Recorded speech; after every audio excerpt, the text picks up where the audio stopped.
Saya Bahaya Libre Suntari Dehaya. Anti Libre Saya Bahotara Bashaya. Merci Seigneur Jésus pour ta présence, pour ton esprit. Merci parce que tu nous accordes la grâce d'être connectés ce vendredi soir dans ta présence. Nous bénissons ton nom Seigneur parce que sans toi nous ne pourrions être connectés. C'est toi qui es le maître des temps et des circonstances et qui permet que nous soyons connectés. Et nous te rendons toute la gloire de ce que tu permets que nous soyons connectés. Alors que nous ne voulons pas commencer sans toi, nous voulons commencer avec toi. Et nous ne voulons pas finir sans toi, nous voulons finir avec toi. Et nous ne voulons pas faire les choses sans toi, nous voulons tout faire avec toi, par toi, en toi. Parce que tu es l'esprit de force, l'esprit de conseil, tu es l'esprit de l'éternel, tu es l'esprit d'amour, tu es l'esprit de satisfaction, l'esprit de plaisir, l'esprit d'amour. Oh Père, viens prendre le contrôle de toutes choses. Viens prendre les règnes, viens établir ton règne au milieu de nous. Toi, Dieu de surnaturel, toi le Dieu du miraculeux, toi le Dieu du prodigieux, toi le Dieu de l'extraordinaire. Que ta gloire soit publiée, que ta gloire éclate en ce lieu, par ton esprit. Librashaya Bahoya, Mandilebreskia Darabosaya. Le surnaturel, c'est le naturel du Dieu Tout-Puissant. Jésus au milieu de nous. Le surnaturel, surnaturel. C'est le naturel de Dieu Tout-Puissant. Oh Jésus au milieu de nous. Le surnaturel, le surnaturel. C'est le naturel du Dieu Tout-Puissant, El Shaddai, Jésus au milieu de nous. Le miraculeux, le miraculeux, Dieu de miracle, c'est le naturel du Dieu Tout-Puissant. Ah, Jésus au milieu de nous. Oh, tu es pour moi le Dieu du miraculeux, le miraculeux. C'est le naturel du Dieu Tout-Puissant. Jésus au milieu de nous.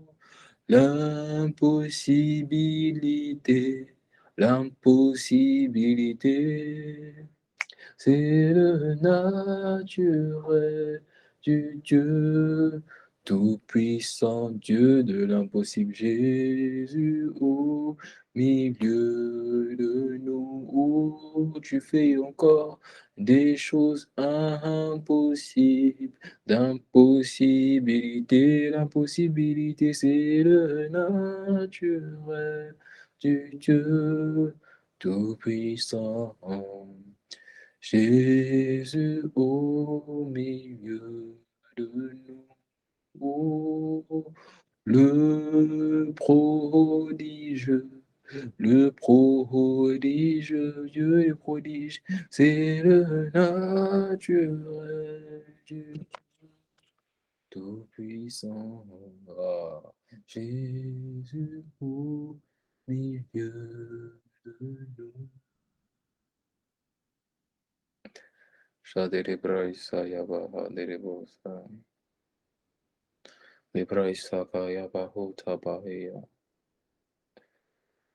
Libre Shakadarabo Saya. Libre Shakadarabo. Libre Sharabo. Saint-Esprit. J'ai besoin de toi. Oh, plus que jamais. de toi. Je ne sais pas pour toi, mais pour moi, Saint-Esprit. Ah, j'ai besoin. J'ai besoin.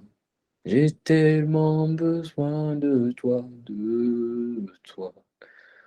Oh, plus que jamais, plus que jamais. De toi. Ah, ne me laisse pas où je suis. Saint-Esprit, oh, c'est un SOS, j'ai besoin.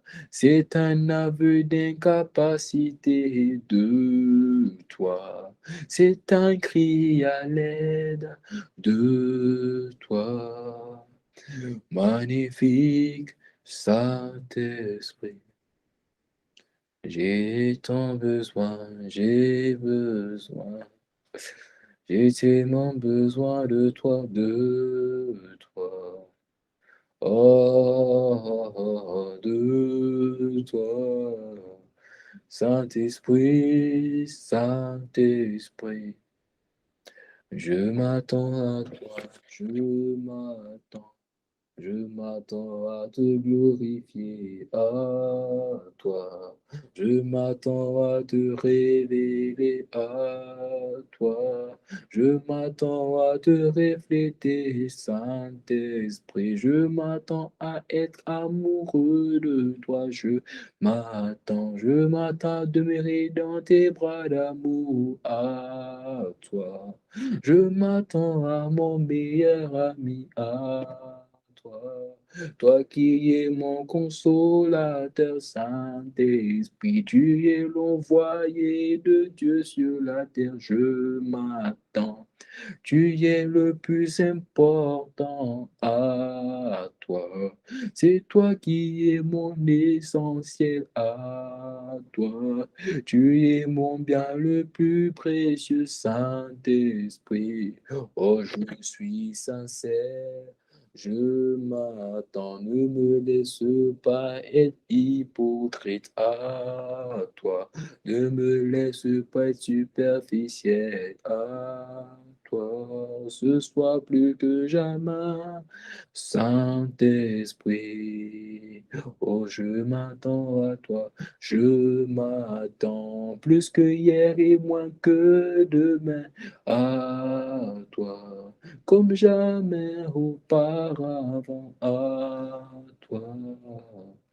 Saint-Esprit, Saint-Esprit, je soupire après toi, je soupire après toi, comme dans une terre aride et desséchée, après toi, mon âme soupire après toi, Saint-Esprit. Je réclame mon Dieu, je m'attends.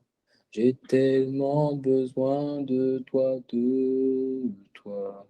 Je ne suis rien sans toi, de toi. Saint-Esprit, Saint-Esprit. Merci pour ta présence au milieu de nous. Je m'attends. Je m'attends à te voir transformer des vies. Oh, toi. Je m'attends à te voir guérir les malades. Oh, toi. Je m'attends à te voir être publié au milieu de nous. Saint-Esprit, gloire te soit rendue. Je m'attends. Honneur et louange à toi, Saint-Esprit. À toi qui sièges au-dessus de tout. À toi, oh, Saint-Esprit. Honneur, louange et gloire à toi, Esprit du Seigneur. Gloire à Jésus le Christ. Amen. Amen, amen, amen, amen, amen. J'espère que tu vas bien. J'espère que tu vas bien. J'espère que tu vas bien. Alors, avant de passer au message, je vais t'inviter à envoyer le lien à une personne. Envoie le lien à une personne. Si tu es comme moi et que tu as beaucoup de groupes dans ton téléphone, envoie-le dans les groupes afin que des personnes puissent se connecter. Pendant que moi,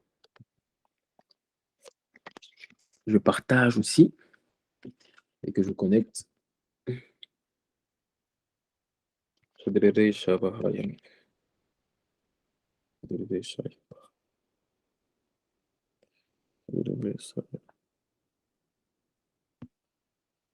Est-ce que quelqu'un peut renvoyer le lien dans le groupe et dans le groupe des superviseurs aussi? Merci beaucoup.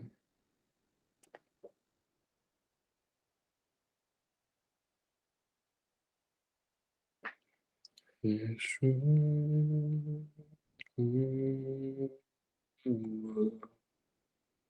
Hmm. Yeshua,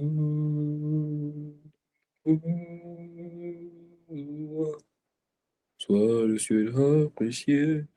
Yeshua,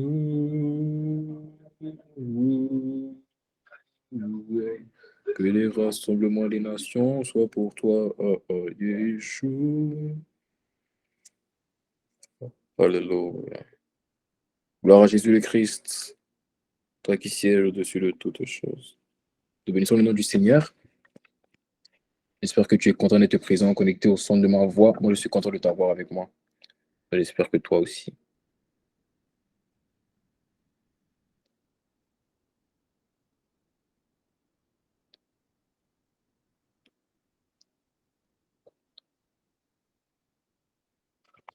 Let's go.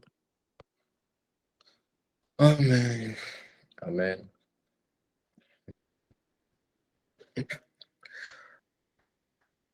Ok. Nous sommes vendredi. Nous sommes vendredi. Et comme tu le sais, vendredi est synonyme. Vendredi est... Vendredi stands for... Je sais pas comment dire en français, excuse-moi. Je suis bilingue. Alléluia. Vendredi est synonyme d'enseignement. Vendredi est synonyme de prédication. Vendredi est synonyme de parole qui sort du cœur de Dieu. Vendredi est synonyme de paroles inspirées par l'Esprit. Les paroles qui viennent des pensées, qui sont des pensées du cœur de Dieu. Vendredi est synonyme d'un pain que tu dois garder, pas seulement pour une semaine, mais pour toute ta vie. Et Dieu a une parole pour toi. Ces derniers temps, je ne sais pas pourquoi Dieu il parle à la dernière minute.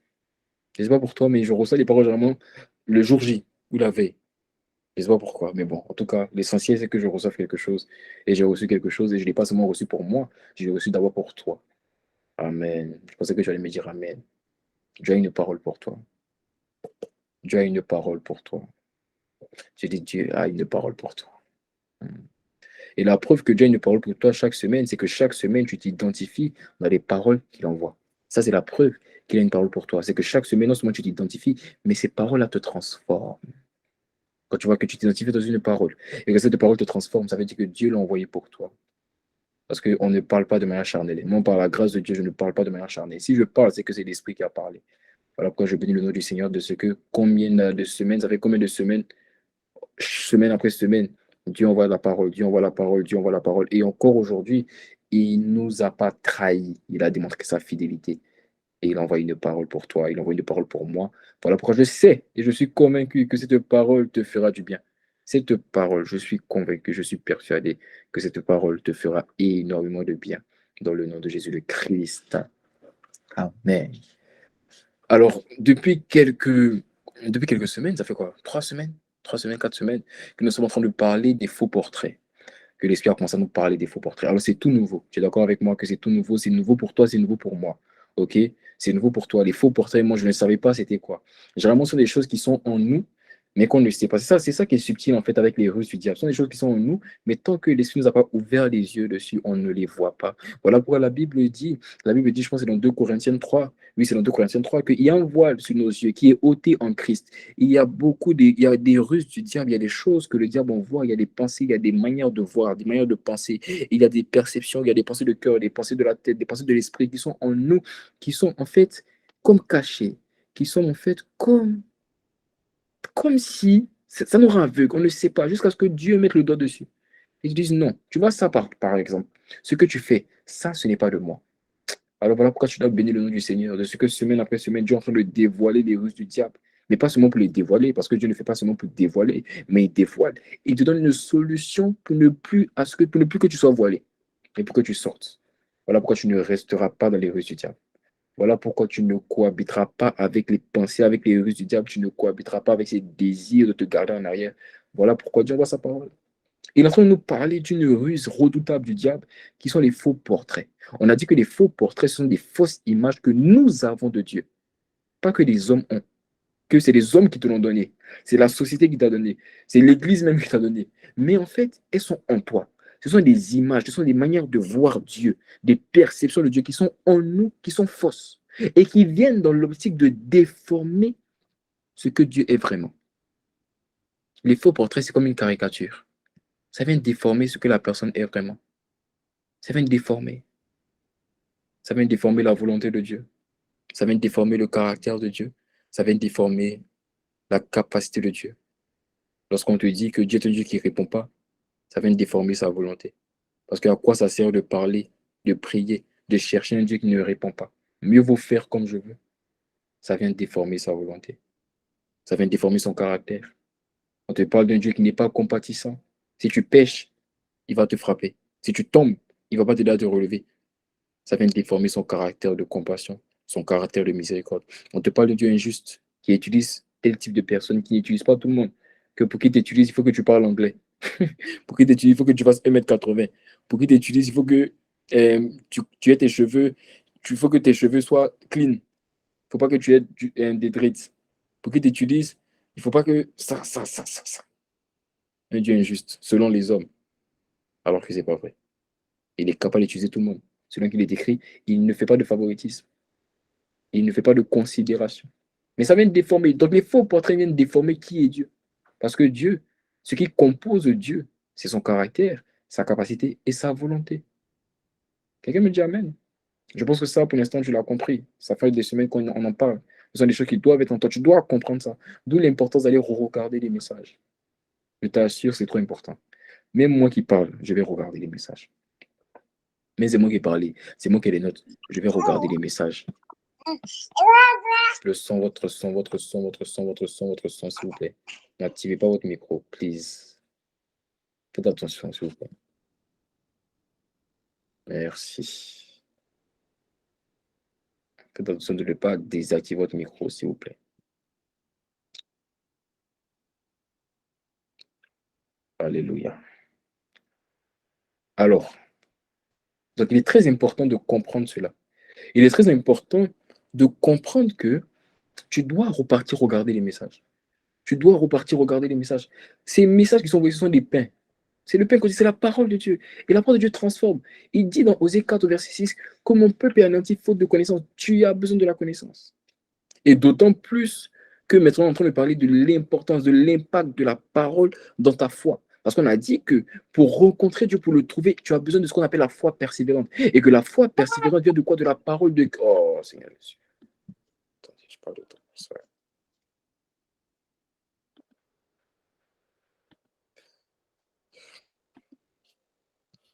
S'il vous plaît, faites attention à vos micros. S'il vous plaît.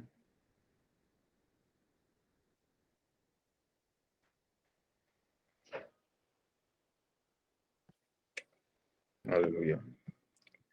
Gloire à Jésus le Christ. Amen. On y va. Gloire à Jésus le Christ. D'autant plus que nous sommes en train de dire actuellement que la foi vient de ce que l'on entend. Et que ce qu'on entend, c'est la parole de Christ. Donc tu as besoin de cette parole de Christ.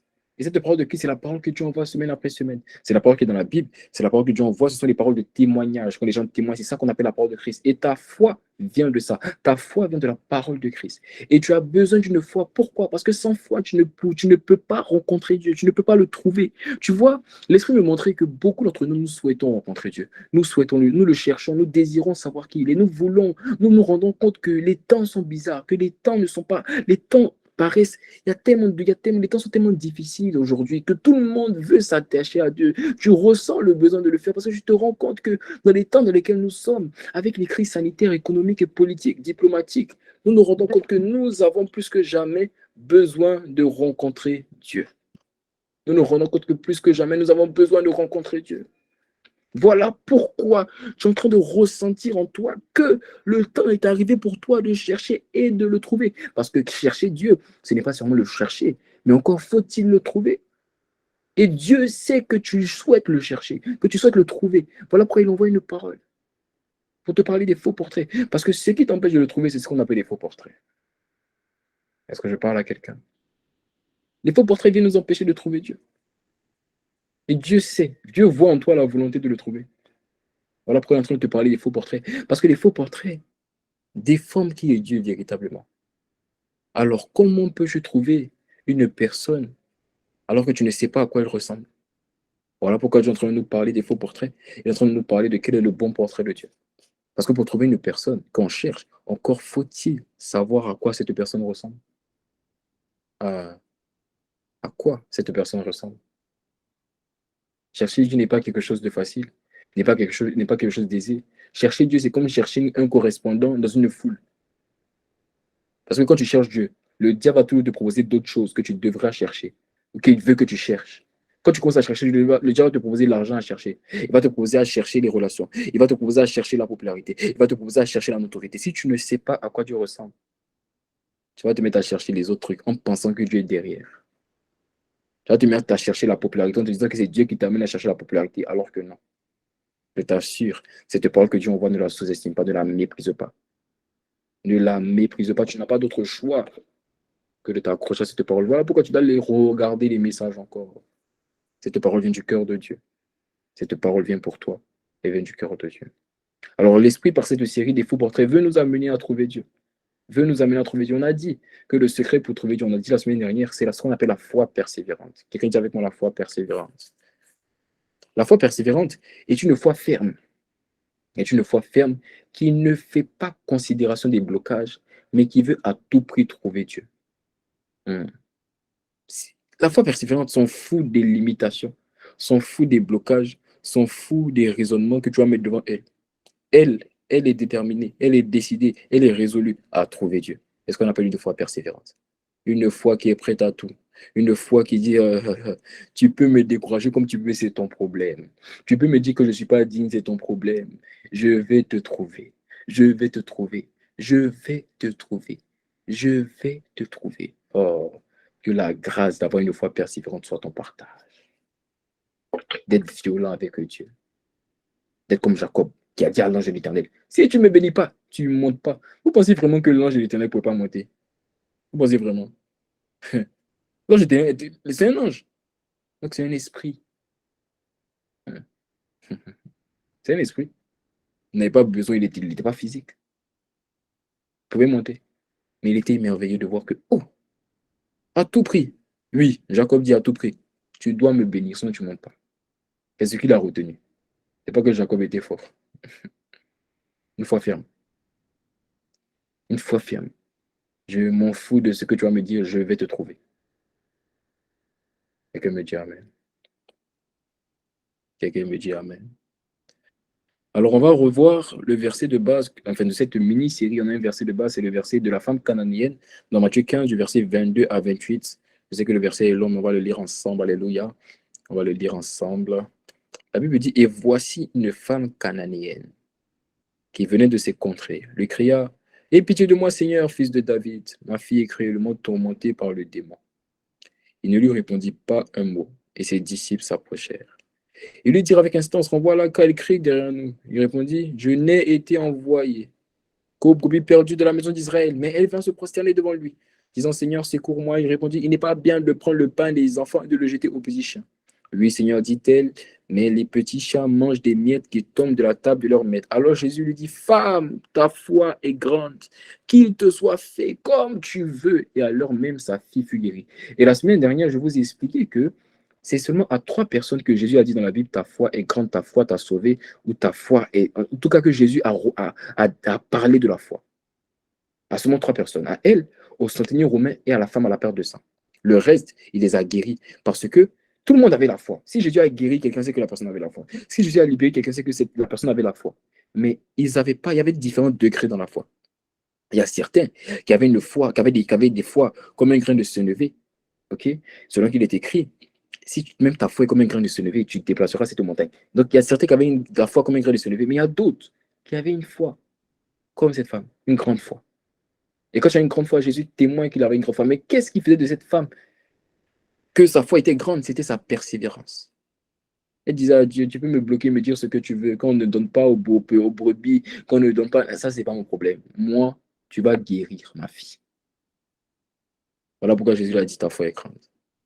Mais j'ai une question pour vous. Pourquoi pensez-vous que cette femme a tellement persévéré? Pose-toi la question. Pourquoi tu penses qu'elle a tellement persévéré? Amen. Le Créateur te dit, je ne veux pas. Et toi, tu persévères. Le Créateur te dit que je ne vais pas te donner. Et toi, tu persévères. Le Créateur te dit, je ne vais pas faire. Et toi, tu persévères. Pourquoi pensez-vous qu'elle a tellement persévéré? Et laisse-moi m'expliquer. Parce que elle avait conscience de la valeur de ce qu'elle demandait. Hmm. Elle avait conscience de la valeur de ce qu'elle demandait. Pour elle, rien n'était plus vital, rien n'avait plus de valeur que la guérison de sa fille. Rien n'avait plus de valeur. Elle avait une telle conscience de ce que sans la délivrance de sa fille ne peut pas vivre, que elle s'en foutait de tout ce qu'on allait lui dire. Même si Jésus devait fuir, elle allait courir derrière lui.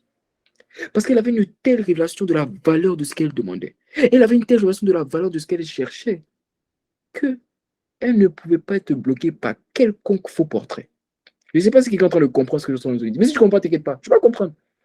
Tu vas comprendre où je vais. Cette parole m'a fait trop de bien. Tu vas comprendre où je vais. Elle avait une telle révélation de la valeur. Elle valorisait tellement ce qu'elle demandait. Elle valorisait, elle voyait, elle avait pris conscience que ce qu'elle demandait était vital pour sa fille. Elle avait conscience que sans la délivrance de sa fille allait mourir. Elle avait conscience que sa fille avait besoin de te libérer. Donc, elle avait la conscience de la valeur de ce qu'elle demandait. Hein. Mais le problème, c'est que certains commencent à chercher Dieu et abandonnent lorsqu'ils ne le trouvent pas. Certains font un pas en avant et quand Dieu fait exprès de ne pas bouger pour voir s'ils vont persévérer, ils abandonnent. Certains worship et quand ils ne ressentent pas la présence de Dieu le matin, ils ne prient plus le lendemain matin. Certains lisent leur Bible et quand ils ne comprennent pas ce qui est écrit, ils arrêtent de lire. Certains décident de marcher dans la sainteté. Et quand ils n'arrivent pas à marcher dans la sainteté un jour, ou ils arrivent un jour, deuxième jour, ils tombent, ils décident que finalement, ils ne pourront pas. Vous savez ce que l'Esprit m'a dit? Il m'a dit tous ceux qui ont commencé à le chercher et qui ont arrêté avant de le trouver, c'est parce qu'ils n'avaient pas conscience de celui qu'ils cherchaient. Oh, aïe, aïe, aïe, aïe, aïe. Tous ceux qui ont commencé à le chercher et qui ont arrêté avant de le trouver n'avaient pas conscience de la valeur de celui qu'ils cherchaient.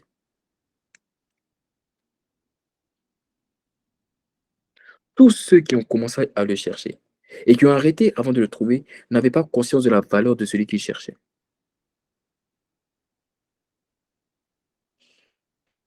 Souvent, quand je parle, souvent quand je donne une phrase qui est tellement profonde comme ça, moi-même je m'arrête et je commence à réfléchir. Donc nous tous on réfléchit, réfléchissons à cette phrase. Tous ceux qui ont commencé à le chercher et qui ont arrêté de le chercher avant de le trouver n'avaient pas conscience de la valeur de celui qu'ils cherchaient. Non, réfléchissons, réfléchissons. Rien. Hmm.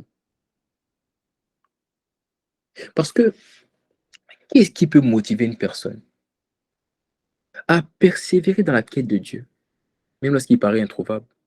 D'après toi, l'Esprit m'a répondu, m'a dit, c'est la conscience, c'est savoir qui est-ce que je suis en train de chercher. C'est la conscience de la valeur de celui que je suis en train de chercher. Qu'est-ce qui peut amener une personne à persévérer quand bien même il persévère, quand bien même il cherche et qu'il ne trouve pas Dieu? Qu'est-ce qui peut l'amener à continuer alors que c'est difficile pour le trouver? Qu'est-ce qui peut l'amener à continuer? C'est la conscience de celui qu'on est en train de chercher. Car lorsqu'on a conscience que la délivrance de ma fille est vitale pour sa vie, on continue à demander, on continue à chercher, quand bien même je ne le trouvais pas, parce que de toute façon, je n'ai pas d'autre choix. Il faut que je cherche, parce que celui qui cherche trouve. Même si je ne trouve pas aujourd'hui, je trouverai demain, mais il ne faut pas que je m'arrête de chercher, parce que si je m'arrête de chercher, c'est que c'est sûr, je ne vais pas trouver. Oh Seigneur Jésus. C'est sûr, si j'arrête de chercher, c'est sûr que je ne vais pas trouver. Si je continue à chercher, peut-être je vais trouver. Alors je préfère me réfugier sur le peut-être que me réfugier sur le je ne vais jamais trouver. Hum, hum. Les paroles que Dieu envoie, hein, hein, témoignent là où il t'envoie. Hein, hein. Aïe, aïe, aïe. Dieu ne va pas te laisser là où tu es. Euh, Qu'est-ce qui peut motiver? Qu'est-ce qui peut motiver une personne à persévérer dans la quête de Dieu?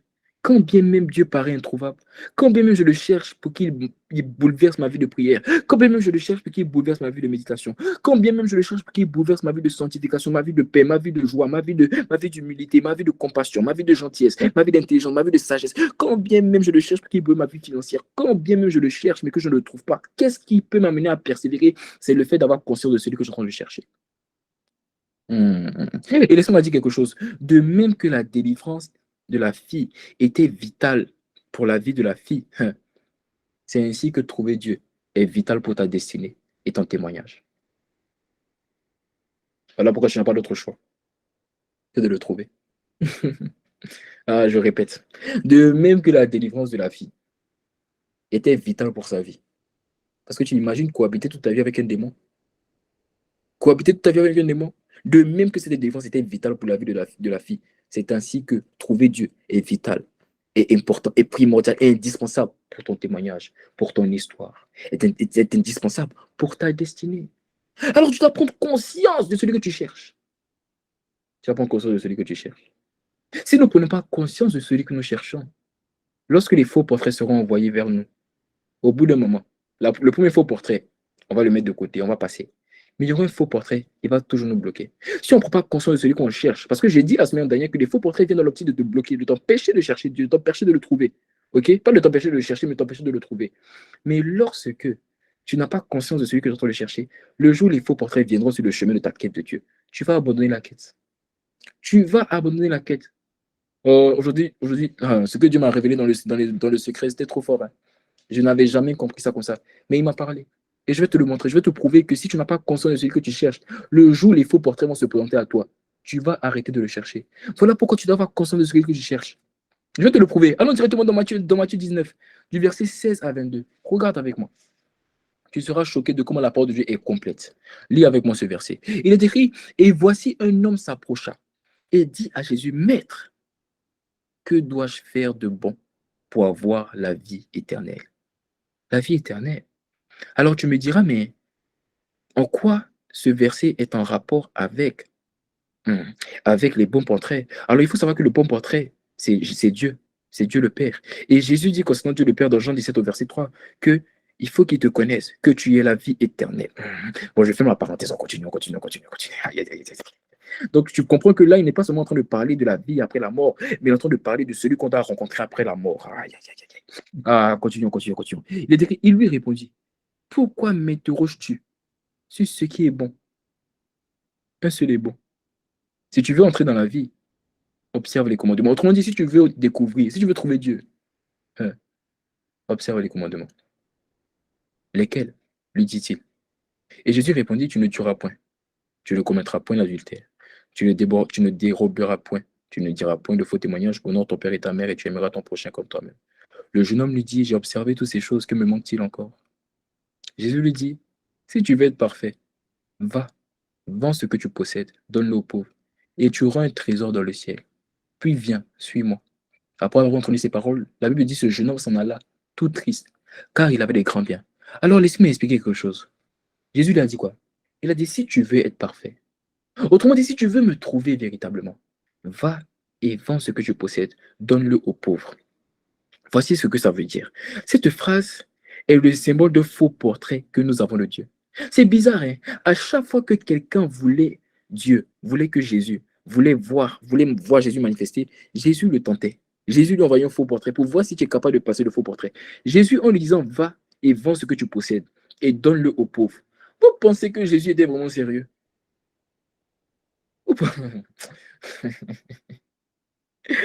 Vu que je te prouve que Jésus n'était pas réellement sérieux, c'est que il possédait des grands biens. La Bible parle d'une femme qui est venue enlever son parfum, qui avait un grand prix. La Bible parle d'un parfum à grand prix et qu'elle a versé le parfum sur Jésus. Et Jésus a dit que ce parfum était pour sa sépulture. Et lorsque Judas lui a dit, mais pourquoi on ne prend pas ça pour donner aux pauvres? Il a dit quoi? Mais vous avez toujours les pauvres avec vous. Pour dire que quoi? Même s'il n'avait pas donné aux pauvres, il pourrait donner aux pauvres après. Non, le plus important, ce n'était pas qu'il donne aux pauvres. Le plus important, c'est que Dieu voulait voir. Jésus voulait voir jusqu'à où il est prêt à aller. Il a dit, vends ce que tu possèdes, donne-le aux pauvres. Et ça, c'est un faux portrait que nous avons de Dieu. Quel faux portrait? Le portrait d'un Dieu qui nous demande d'abandonner les choses. Je t'ai parlé de ça, n'est-ce pas? Je t'ai parlé de ce que on nous parle souvent d'un Dieu qui nous demande d'abandonner. Abandonne tout ce que tu as si tu veux suivre Dieu. Si tu suis Dieu, laisse ça. Si tu suis Dieu, laisse ça. Dieu ne demande pas d'abandonner. Dieu demande de renoncer. C'est pas la même chose. Abandonner, c'est laisser totalement. Renoncer, c'est mettre à part afin que Dieu soit rendu visible. Mais Jésus se présente au jeune homme riche comme un Dieu qui demande d'abandonner, alors qu'il ne demande pas d'abandonner, lui il demande de renoncer. C'est-à-dire, je ne te demande pas de laisser tomber, je te dis juste, fais ça passer en deuxième place afin que j'ai la première place. Mais lorsque Jésus lui parle, c'est comme s'il lui dit, enlève tout, moi je veux tout. C'est pas ça. C'était un faux portrait. Pour voir si il allait être capable de quoi? De sortir les faux portraits et de trouver malgré les faux portraits. Et qu'est-ce que la Bible dit? Le jeune homme s'en alla tout triste, car il avait de grands biens. Pourquoi? Il n'avait pas la révélation de celui qu'il cherchait. Il n'avait pas conscience de ce que lorsque Dieu te dit d'aller donner, c'est parce que tu as déjà tout en lui. Il n'avait pas conscience qu'il est écrit, vous avez tout pleinement en Christ. Il n'avait pas conscience de la valeur de celui qui lui disait, va donner. Voilà pourquoi quand il a cru que ses grands biens étaient comparables à celui qui lui disait, va donner tes grands biens. Il n'avait pas conscience. Et laisse-moi dire quelque chose, je vais te choquer. Aujourd'hui, je suis venu te dire des choses profondes. Il n'avait non seulement pas conscience de celui qu'il allait donner, mais il n'avait aussi pas conscience de ce que lui-même il allait devenir. Parce que lorsque tu t'arrêtes de chercher Dieu, parce que tu as l'impression que tu ne le trouves pas, en fait, tu n'es pas seulement en train de laisser tomber Dieu, tu es aussi en train de laisser tomber la révélation qu'il va te donner.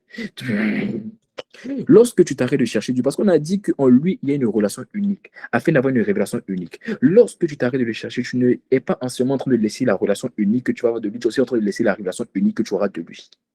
Et laisse-moi révéler quelque chose. L'Esprit m'a révélé que le jeune homme riche là, c'est lui qui devait être Paul. Hum. J'ai envie d'enseigner profondément aujourd'hui. L'Esprit m'a révélé que c'est lui qui devait être Paul. Tu veux que je te montre comment? Tu veux que je te montre comment? Regarde dans le verset. La Bible dit quoi? Jésus lui a dit, quand il a demandé, qu'est-ce que tu veux faire? Jésus lui a dit, il faut observer les commandements. Et il a dit, lesquels? Et Jésus lui a répondu, tu ne tueras point, tu ne commettras point d'adultère, tu ne déroberas point, tu ne diras point de faux témoignages, honore ton père et ta mère. Est-ce que c'est tous les commandements qu'ils ont là? De toi à moi, c'est tous les commandements qu'ils ont là. Mais regarde les commandements qu'il dit. Tu ne tueras point, tu ne diras point, tu ne diras point de faux témoignages. Qui a fait ça dans la Bible? Qui a fait ça? C'est Paul. Lui, il était censé être le Paul. Voilà pourquoi quand il a vu, parce que il faut savoir, si tu as étudié la vie de Paul, tu sauras que Paul était un homme riche. Paul était un homme riche, qui avait étudié, comme lui aussi il avait étudié, et qui marchait toute sa vie dans les commandements juifs, comme lui aussi il marchait dans les commandements juifs. Donc tout ce que Jésus te lui dit, il était une manière de lui dire que, tu vois, tu as un appel. Tu as un appel. Il y a une version qui dit, je ne sais pas si c'est pas la version de Matthieu, je pense que ça doit être la version de Luc. Quand Jésus l'a vu, quand Jésus l'a vu, la Bible dit que Jésus l'aima. Que Jésus l'aima. Hein. Et ça m'a révélé que ce jeune homme-là, c'est lui qui devait être Paul. C'est lui qui devait être Paul. Jésus lui a dit, va, donne tout aux pauvres et viens, suis-moi. C'est lui qui devait être Paul. Une autre preuve, c'est que lorsque Jésus lui a dit, va et suis-moi, Jésus avait déjà tous ses disciples. Oh, donne-moi la main, je vais te parler. Et Jésus avait déjà les 12 disciples. Alors qu'il ne faut pas 13 ici parce qu'il y a 12 tribus de Judas. Il ne faut pas 13. Donc il fallait que quelqu'un parte pour que lui il rentre. Jésus savait que Judas allait partir, donc lui il allait venir remplacer. Oh, bon, on va pas aller là-bas, on va pas aller là-bas. Mais il faut que tu comprennes que à cause d'un faux portrait, lui qui était censé être le Paul de sa génération. Ah, Seigneur Jésus. Voilà comment, lorsque nous abandonnons la quête de Dieu, nous passons peut-être à côté de ce que Dieu veut faire avec nous. Voilà pourquoi moi je me suis mis dans la tête. Ça prendra le temps que ça prendra. Ça coûtera le prix que ça doit coûter. Je vais le trouver. Je vais le révéler. Oh, je vais le révéler. Quel que soit le prix, les trahisons, les persécutions, je vais le révéler. Je n'ai peur de aucun prix. Qu'il me brise comme il veut, c'est pas grave. Je vais le trouver. Je vais le révéler. Je ne resterai pas sans lui. Je ne vivrai pas sur la terre sans lui. Je ne marcherai pas sur la terre sans lui. Je vais marcher avec lui. Je vais marcher en lui. Je vais marcher pour lui et par lui. Je ne ferai rien sans lui. Ça prendra le temps que ça prendra. Je le connaîtrai. Et je ferai sa volonté. Toute sa volonté. Comme David a fait toute sa volonté. Je marcherai dans sa volonté. Regardez. Comme un homme qui était appelé à être Paul à cause d'un faux portrait.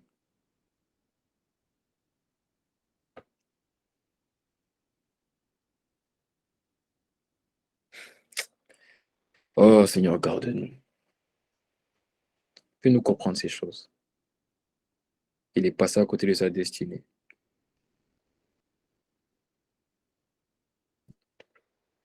À cause d'un faux portrait. Tout simplement parce que il n'avait pas la révélation de celui qu'il cherchait. Quand tu as la révélation qu'au bout du couloir, il y a un prix de victoire, tu seras prêt à endurer quel que soit l'essoufflement. Quand tu as la révélation qu'au bout de la ligne d'arrivée, à la fin du marathon, il y a un prix, tu es prêt à endurer quelle que soit la crampe. Avoir la révélation de celui qu'on est en train de chercher va déterminer ta soif, ton envie, ton zèle à le chercher. Si tu n'as pas la révélation de celui que tu cherches, lorsque tu vas le chercher un peu et que tu ne vas pas le trouver, tu vas arrêter de le chercher. Mais quand tu as la révélation de celui que tu cherches, ça prendra le temps que ça prendra, tu vas le trouver. Mais quelle révélation?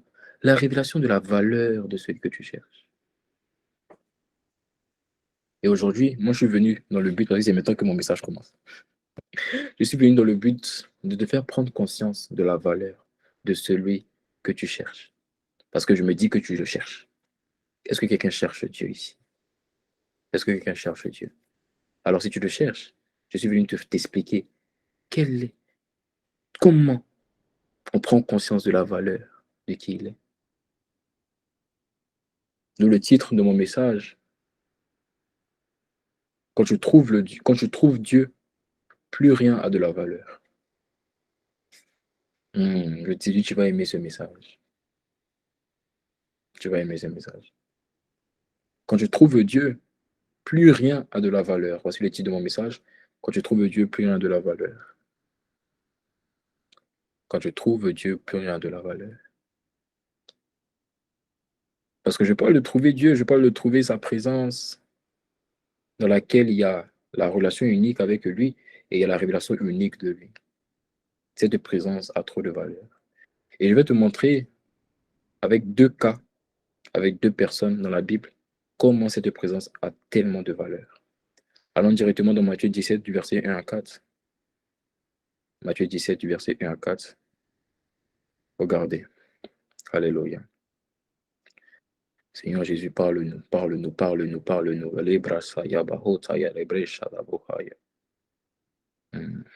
Alléluia. Merci Jésus.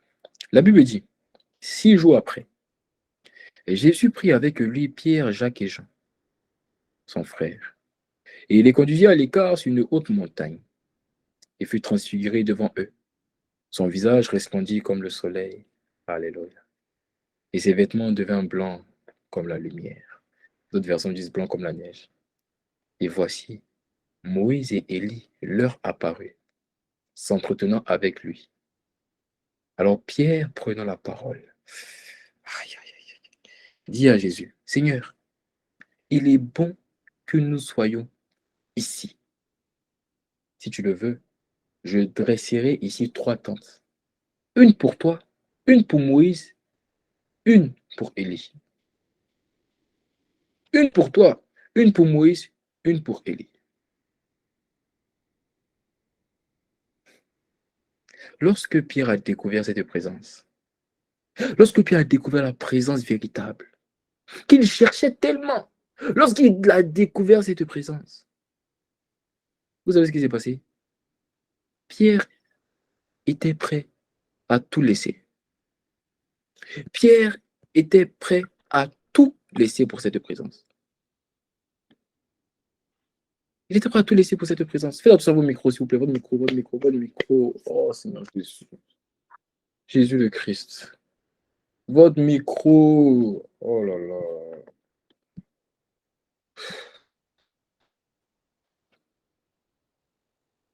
Il vous a fait quoi, même?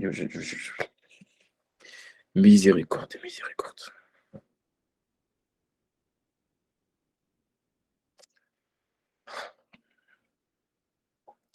Alléluia. Et c'est pas il vous a fait quoi aujourd'hui, hein? Faites attention à vos micros. Surtout de parler, vous mettez. C'est pas la première personne. Oh.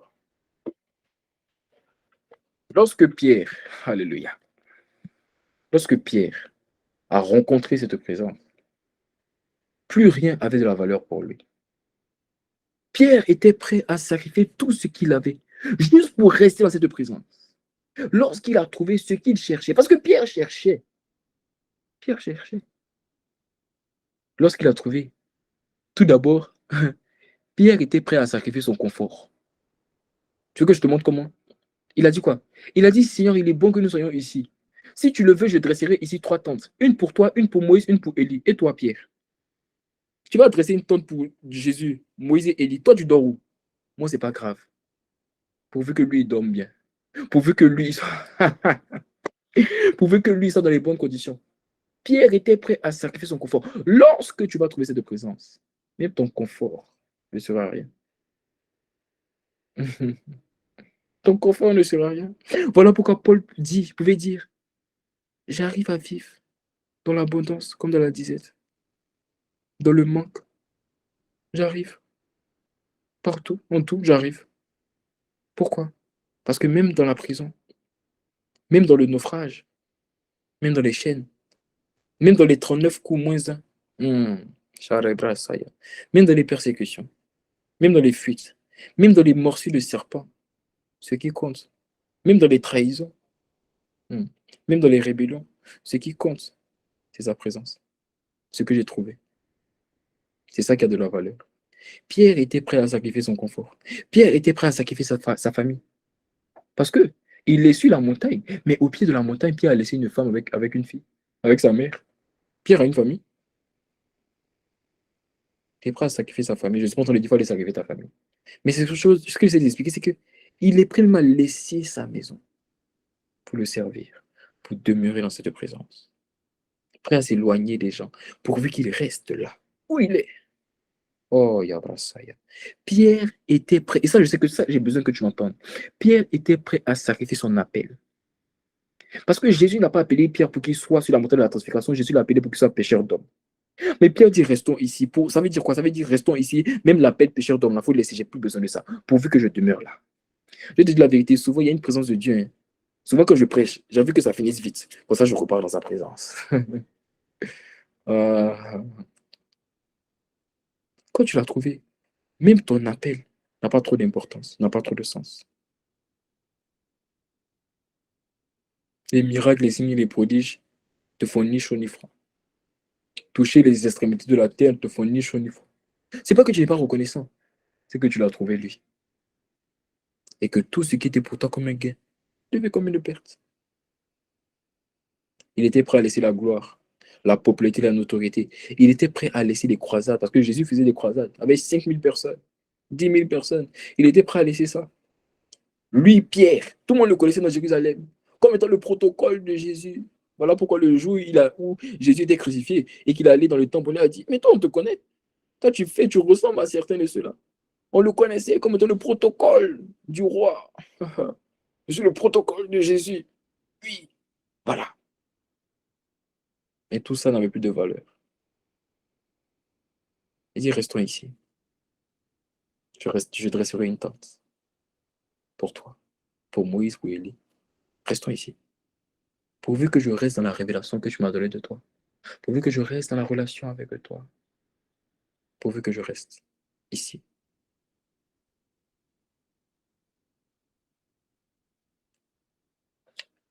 Ça, c'est la première personne. Deuxième personne, Marc 5, du verset 18 à 20. Là, c'est le démoniaque de Gadara. Regardez.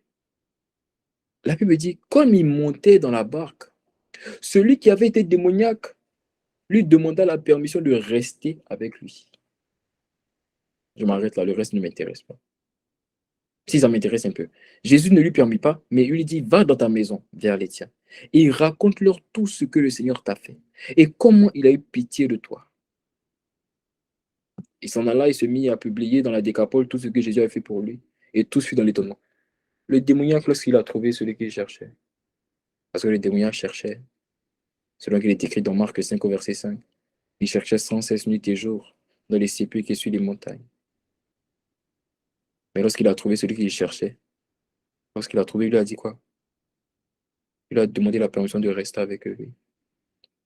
Le démoniaque, lorsqu'il a trouvé celui qu'il cherchait, était prêt à laisser tout tomber. Il était prêt à laisser son territoire. Lui, pendant combien d'années il avait été possédé? Vous imaginez le nombre d'histoires qu'il avait ratées, le nombre d'affairages qu'il devait rattraper. Vous imaginez tout ce il n'avait pas écouté et qu'il devait rattraper parce qu'il était possédé. Et il a laissé, il a dit, je préfère laisser mon territoire. Il était prêt à laisser sa famille. Il était même prêt à laisser sa richesse. Parce que si tu ne connais pas, si tu n'as pas la révélation de cette histoire, en fait, pourquoi le démoniaque, c'était lui qui était devenu fou? Parce qu'en fait, celui qui possédait les cochons, là, celui qui possédait les cochons, en fait, il était venu, c'était un sorcier. Et il avait, je dis le mot sorcier, mais c'est pas sorcier. Il était un sorcier et c'est lui qui avait volé l'étoile. Il avait volé l'étoile du fou de Gadara, la richesse qui était accompagnée à la vie du fou de Gadara. Et il a utilisé ça pour le mettre dans son business de cochon. Donc, il a utilisé la richesse, l'étoile du fou, et il a mis ça dans son business de cochon. Voilà pourquoi, lorsque Jésus les a chassés, il a dit, les démons lui ont dit quoi? Ils ont dit, permets-nous d'aller dans les pourceaux. Permets-nous d'aller dans les cochons. Pourquoi? Parce que c'était moyen de venger. C'était moyen de le venger. C'est pas bon. Tu n'as pas besoin de forcément comprendre ça. En soi, le démoniaque, en fait, avait été ensorcelé. Ok? On lui avait lancé un sort. Est-ce que tu comprends? On lui avait lancé un sort. Et c'est celui, le dirigeant, celui qui gérait le troupeau de pourceaux, là. C'est lui qui avait lancé un sort au démoniaque parce que le démoniaque avait une étoile de richesse. Donc, il a ensorcelé pour prendre son étoile de richesse et profiter de sa richesse. Alors que lorsque Jésus a chassé, il a envoyé les démons vers les cochons. Bon, on ferme la parenthèse. Et puis on s'en va, c'est ça? On s'en va? Ok, on s'en va. Mais il était prêt à laisser ça. Parce que si Jésus t'a délivré, ça veut dire qu'il t'a restauré. Donc Jésus avait restauré son étoile. Mais il était prêt à laisser ça. Il était prêt à laisser son ministère. Lui qui était censé parler dans toute la décapole, il était prêt à laisser son ministère pour Jésus. Waouh, pour Jésus. Alors regardez. Quand ils ont rencontré celui qu'ils cherchaient, Dieu est devenu leur essentiel. Leur bien était Dieu est devenu le plus précieux pour eux, à leurs yeux. Cette présence dont je te parle est la présence que Dieu veut te donner. Hmm. Cette relation unique dont je te parle, c'est ce que Dieu veut pour toi cette saison. Aïe, aïe, aïe, aïe, aïe, aïe. C'est ce bon portrait que Dieu veut te révéler. Il veut te donner ça. Il veut te donner une présence qui va faire que tout ce qui était pour toi un gain devient une perte. Et comme on a expliqué la semaine dernière, pour y avoir accès à cette présence, la clé, c'est la foi persévérante. Mais, et c'est maintenant que je t'explique comment, la foi persévérante, l'Esprit m'a reparlé de ça. Et je vais te montrer. Il m'a parlé de ça sous une forme très subtile, sous une forme plus profonde que tu vas devoir appliquer. Et si tu appliques ça, tu verras que Dieu va accélérer ta capacité à le trouver. Quelqu'un me dit Amen. Dieu veut accélérer le processus. Voilà pourquoi il envoie cette parole. Alors je te dis que Dieu va accélérer le processus. Il veut que tu le trouves. Il ne veut pas que 2023 rentre pendant que tu es en train de te débattre à le trouver. Non, non, non. Il veut que tu rentres en 2023 avec lui. Il veut que tu rentres en 2023 avec lui. Aïe, aïe, aïe, aïe, aïe. Donc, il veut accélérer le processus. Alors, il m'a parlé de la foi persévérante, mais sous une forme plus subtile et plus profonde. Allons directement dans Genèse 22, au verset 10 à 12. Waouh! Et je vais vous expliquer. Regardez. La Bible dit, puis Abraham étendit la main et prit le couteau pour égorger son fils. Alors l'ange de l'Éternel l'appela des cieux et dit, Abraham, Abraham. Il répondit, me voici.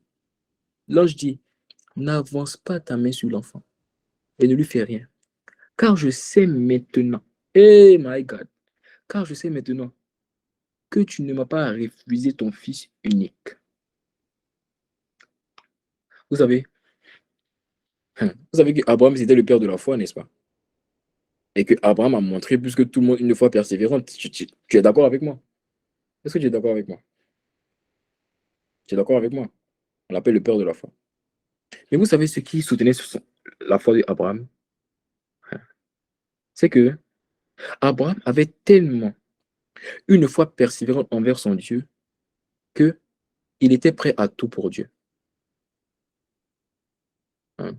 Une foi persévérante, c'est pas seulement une foi ferme, c'est une foi qui t'amène à être prêt à tout pour trouver Dieu. Abraham il avait tellement une foi persévérante envers Dieu que Abraham était persuadé que même s'il tue son fils, Dieu peut ressusciter son fils ou lui donner un nouveau fils. Romains 4 au verset 17. Romains 4 au verset 17. Regarde, regarde. Romains 4 au verset 17. La Bible dit quoi? La Bible dit quoi? La Bible dit, j'ai été établi père d'un grand nombre de nations. Il est notre père devant lequel? Celui auquel il a cru. Dieu qui donne la vie aux morts. Le verset va s'afficher. Dieu qui donne la vie aux morts et qui appelle les choses qui ne sont point comme si elles étaient. Abraham avait la révélation que même si je tue Isaac, il peut le ressusciter. Il peut me redonner un nouveau fils. Donc, il avait une telle conscience que Dieu va faire, que Dieu va se laisser trouver, que Dieu va agir, qu'il était prêt à tout. Est-ce que tu as cette conscience? Est-ce que tu as cette conscience de cette fidélité de Dieu? D'un Dieu tellement fidèle que, quel que soit comment je le cherche aujourd'hui, il va se laisser trouver. La Bible dit qu'il se laisse trouver par ceux qui le cherchent. Et Abraham avait une telle conscience. Voilà pourquoi sa foi persévérante est demeurée ferme. Parce qu'il avait une foi persévérante qui était quoi? Qui était prête à tout. Une foi persévérante, c'est une foi qui est ferme. Mais c'est une foi qui est prête à tout aussi. Et je vais te le montrer encore. Je vais te le montrer. Je me suis posé la question, je ne sais pas pour toi, qui s'est déjà posé la question, pourquoi c'est Pierre, Jean et Jacques qui étaient dans les moments intenses de Dieu, de Jésus? Tu as déjà posé la question, pourquoi c'est toujours Pierre, Jean et Jacques qui étaient dans les moments intenses de Jésus? Pourquoi pas le reste? Pourquoi parmi les tous, c'est toujours Pierre, Jean et Jacques? Est-ce que j'ai déjà posé la question subtile, genre profonde? Parce que la question, la réponse théologique, c'est parce que c'est eux, si tu lis à partir de Actes, tu verras que c'est eux qui avaient dirigé l'église d'Antioche, l'église primitive. C'est eux qui avaient dirigé véritablement le temple, l'église des chrétiens. Ah voilà, bref. Ça, c'est ce que les théologiens te disent. Mais est-ce que tu as déjà eu la réponse de l'esprit à cette question? Est-ce que tu as déjà eu la réponse de l'esprit à cette question? Je vais te la donner.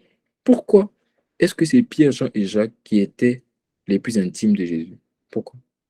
Vous savez ce que l'Esprit m'a dit? L'Esprit m'a dit que c'est parce que eux là, ils étaient prêts à tout.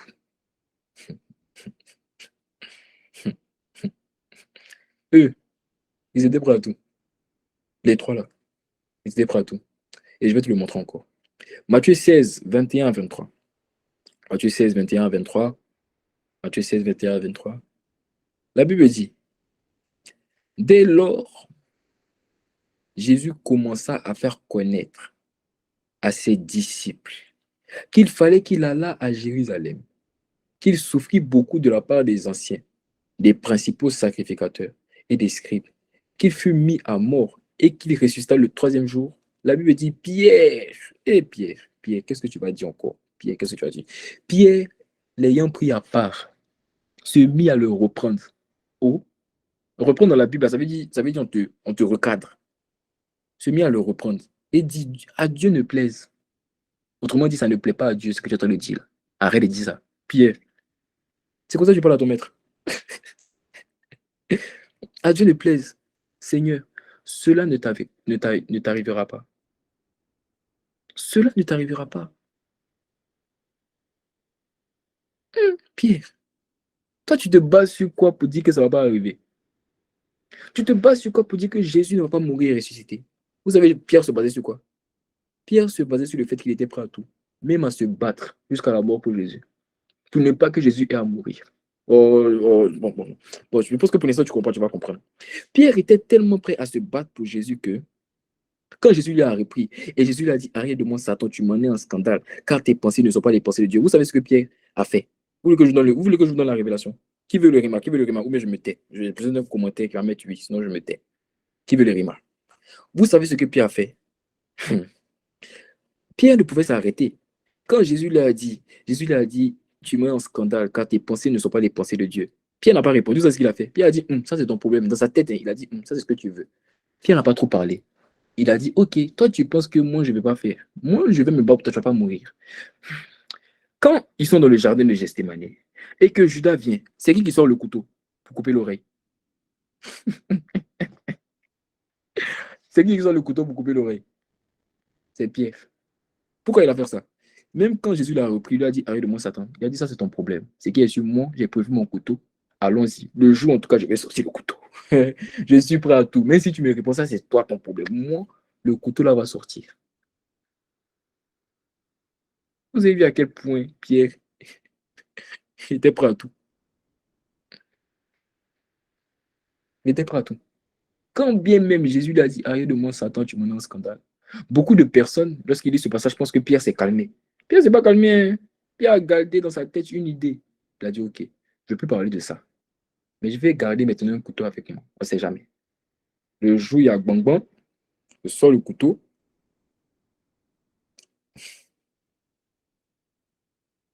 Qu'est-ce qui s'est passé?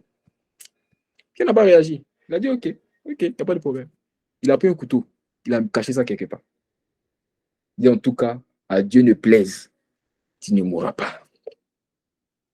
Je suis prêt pour toi. Tu ne mourras pas. Voilà quoi tu as dit. Hey, je te trouverai. Tu ne me laisseras pas où je suis. Tu ne me laisseras pas où je suis. Ça prendra le temps que ça prendra. Tu ne me laisseras pas où je suis. Tu ne me laisseras pas où je suis. Et si tu es prêt à tout comme ça pour Dieu, Dieu va tout te donner. Si tu es prêt à tout comme ça pour Dieu, Dieu va te donner accès à tout avec lui. Il va te donner accès à tout. Dans le nom de Jésus le Christ. Amen. Amen. Seigneur, nous te rendons grâce pour cette parole de ce qui vient de ton cœur. Nous bénissons ton nom et te rendons toute la gloire. Que cette parole transforme les vies. Que cette parole renouvelle les cœurs. Fais-nous comprendre ces choses. Viens déposer ces paroles dans nos cœurs, les personnes connectées au sein de nos voix. Viens bouleverser les vies. Dans le nom de Jésus. Amen. Amen, amen, amen. Gloire à Jésus le Christ.